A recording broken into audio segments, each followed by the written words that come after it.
മൂന്നാമത്തെ കാര്യം എന്താണ്? സംശയത്തിൽ നിന്ന് ഉറപ്പിലേക്ക് ക്ഷണിക്കുന്ന പണ്ഡിതനാകണം. സംശയിപ്പിക്കുന്ന പണ്ഡിതനാകരുത്.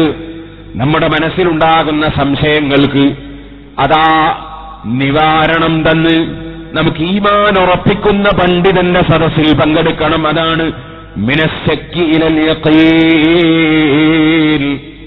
നേരത്തെ വിശ്വസിച്ചു വരുന്ന വിശ്വാസങ്ങളിൽ സംശയമുണ്ടാക്കുന്നവന്റെ സദസ്സിലല്ല.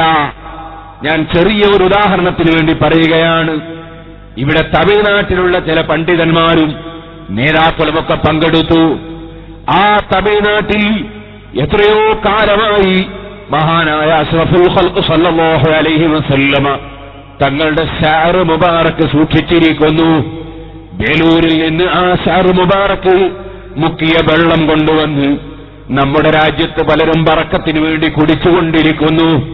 അത് അവിടെ വെച്ച് സൗജന്യമായി കൊടുക്കുകയാണ്.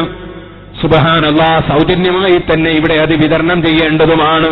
അല്ലാതെ ചെയ്തിട്ടുണ്ടെങ്കിൽ അവരതിൽ കുറ്റക്കാരുമാണ്. ഇരിക്കട്ടെ, ഞാൻ പറഞ്ഞു വരുന്നത്, ആ ശഅർ മുബാറക്ക് ജനങ്ങളൊക്കെ വിശ്വസിച്ചു വരുമ്പോൾ പുതിയൊരു സംശയം അതിനെ സംബന്ധിച്ച് ഉണ്ടാക്കുന്നുവെങ്കിൽ മിനശ്ശക്കി ഇലൽ യഖീൻ, സംശയത്തിൽ ഉറപ്പിലേക്ക് ക്ഷണിക്കുന്ന പണ്ഡിതനല്ല.